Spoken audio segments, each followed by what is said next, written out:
Let me tell you about the kind of raw, unforgiving gale that tears across Martha's Vineyard in the depths of a nor'easter. When the sky darkens to an ominous slate gray, the ocean roils and foams like a beast unleashed, pounding the cliffs at Aquina with a fury that echoes the rage building in a mother's heart when her own child turns against her with a betrayal so deep it cuts to the bone. Have you ever laid your soul bare on the page, weaving stories that healed broken hearts across the world, pouring your grief, your joys, your very essence into words that became lifelines for readers in their darkest hours, only to have your only daughter, the child you birthed in pain and raised with endless love, sneak into your private sanctuary, steal your most vulnerable unpublished manuscripts, butcher them with cynical tweaks, and parade them as her own masterpieces to catapult herself to fame? All while spreading whispers that you were losing your mind, plotting to have you committed so she could seize your royalties, your home, your legacy, leaving you silenced in a nursing facility while she basked in stolen glory. My name is Vivian Chase. I'm 72 years old now, and for 45 torturous yet triumphant years, I was a best-selling author of women's fiction, penning 28 novels that flew off shelves in bookstores from Edgartown to San Francisco. Books like Whispers on the Vineyard, that had readers weeping over tales of women reclaiming their power after unimaginable loss. Stories born from my own storms of grief that I thought no one could ever twist against me. But nothing, absolutely nothing, in all those years of wrestling words onto the page in the dead of night, facing down publisher deadlines that felt like guillotines, enduring critics who dissected my heart, or receiving fan letters that mended my own wounds, prepared me for the visceral, soul-crushing betrayal by my daughter Rebecca, who in 2023 and 2024 invaded my digital files with the stealth of a thief in the fog, copied my raw, unfinished manuscripts. Pieces of my soul still bleeding from the loss of her father, rewrote them with cold precision to mask the theft, submitted them as her brilliant debut, and wrote a tsunami of acclaim, book deals, and Hollywood options built on my stolen dreams while scheming to have me declared incompetent, stripping me of my voice, my income, my Chilmark haven, and consigning me to a twilight of silence. It started with a gushing review in a prestigious literary journal, lauding a searing new talent, whose prose mirrored mine in ways that sent chills down my spine. Arriving on a tempestuous November morning in 2023, when the wind shrieked like a banshee around my cottage, and the rain battered the windows like relentless accusations. And it ended, after 2 years of simmering fury, clandestine investigations, and a courtroom confrontation that laid bare her deceit for the world to see. In the fall of 2025, with me discovering that the most harrowing betrayals come from those who know your innermost secrets, and the most intense revenge is not in shouts or strikes, but in the inexorable force of truth that crushes the liar's world to dust.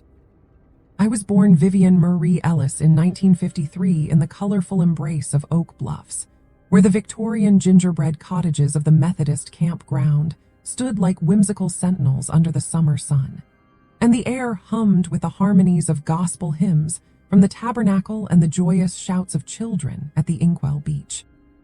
My father, a fisherman who braved the treacherous currents of Vineyard Sound for cod and haddock, taught me the unyielding rhythm of the sea, how it could cradle you one moment and devour you the next, a lesson that would echo through my life.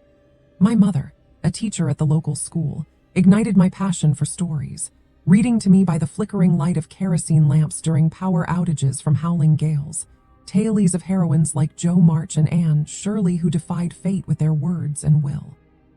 The island was my cradle and my muse, lazy summers biking to the lighthouse at East Chop, digging clams in the mudflats of Katama Bay, watching the grand illumination where lanterns transformed the campground into a fairy realm. From a young age, I scribbled stories in worn notebooks, dreaming of a world beyond the ferry rides to the mainland, where my words could touch souls as profoundly as the ocean shaped the shore. I met Thomas Chase in 1974 at a poetry reading in the quaint bookstore of Vineyard Haven. He was a journalist from Boston, assigned to cover the island's artistic scene, with a sharp intellect, a notebook perpetually in hand, and eyes that sparkled with curiosity. Our connection was instantaneous, a spark that ignited into a blaze as we walked the beaches of South Beach, discussing Hemingway and Woolf under the stars. We married in 1976 at the old Wailing Church in Edgartown, the bells ringing triumphantly over the harbor as we vowed eternal love. Rebecca arrived in 1978, a bundle of energy with my mother's fiery spirit and Thomas's analytical mind, her cries mingling with the seagulls outside our modest cottage in Vineyard Haven. She grew up immersed in stories. I read to her every night, crafting tales of adventurous girls who conquered storms, and she began writing her own at 6, her imagination as vast as the Atlantic horizon from Lucy Vincent Beach. Thomas's death in 2010 was a cataclysm, pancreatic cancer that struck like a rogue wave, dragging him under in mere months despite the best specialists at Dana-Farber. The island mourned with me, the funeral at Union Chapel filled with journalists, authors, and islanders, the sea wind carrying Amazing Grace on bagpipes across the Sound. Rebecca, 32 then, was my anchor, flying in from Boston, where she worked in publishing, holding me as I wept in the widow's walk of our Chilmark home, the one we'd bought in 2005, with royalties from my breakout hit, Tides of Forgiveness. The property was a sanctuary, shingle-style architecture with gabled roofs, expansive decks overlooking Menamsha Pond, a separate writing cottage where the muse whispered through the salt-sprayed windows. Rebecca's own writing dreams were faltering, manuscripts rejected, a marriage to a professor crumbling under the strain of her unfulfilled ambitions. I supported her fiercely, editing her drafts late into the night, introducing her to my New York agent, funding retreats in Key West where she could find her voice. In 2022, after her divorce finalized and her publishing job lost to cuts, she called in desperation. "Mom, I can't breathe in the city. Let me come home, I need to write like you taught me." The words tugged at my heart. The house was too empty, the cottage unused since my words had slowed with age and grief. "Of course, darling," I said. "This is your home too." She arrived with her laptop, books, and a suitcase of dreams, settling into the cottage. The island embraced her, the salt air invigorating, the quiet nights inspiring. We'd share coffee on the deck at dawn, discussing character arcs over the cry of gulls. She'd read my new manuscript, Echoes of Yesterday, a raw tale of a mother's loss, and offer insights that cut to the core. "Mom, this is your masterpiece," she'd say, eyes shining. In early 2023, she announced a book deal with a small Boston press. "My debut, Mom, it's finally happening." I was ecstatic, threw a party with island friends, oysters from Katama Bay and wine from the Nantucket Vineyard. The book, Shadows of Tomorrow, arrived in advance copy. I read it in one sitting, the wind rattling the cottage windows. Shock hit like a breaker, phrases mine, plot twists I'd labored over for echoes, emotional beats from my grief over Thomas. Heart-pounding, I confronted her gently over supper, fresh haddock from Larson's, potatoes from Morning Glory Farm. "Rebecca, some sections, they mirror my work." Her face flickered fear, guilt, before the smile returned smooth as glass. "Mom, it's subconscious influence, you're my muse, don't worry, it's all original." Her voice was honeyed, but her eyes, cold as the winter sea, doubt gnawed at me like the tide eroding the shore. Was I paranoid, age clouding my judgment? The praise rolled in, a stunning debut, reminiscent of Vivian Chase but with a fresh edge. Interviews where she spoke of overcoming generational shadows. A major publisher snapped up book 2. Hollywood called for options. Royalties flowed, advances in 6 figures. While my own muse faltered, the words drying up like the ponds in drought. She suggested retirement. "Mom, you've given the world enough, rest now." She took over my emails, my schedule, to let you focus on health. She drove me to a specialist in Boston, a quick exam, a diagnosis of mild cognitive impairment. Guardianship forms appeared. "Just precaution, Mom, for your protection."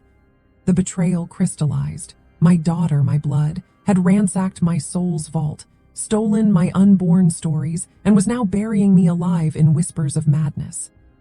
The pain was a maelstrom, rage, grief, disbelief swirling into a hurricane within. How could the child I nursed through fevers, encouraged through rejections, betray me so utterly? I endured the torment silently, the knife twisting with every accolade she received on my words.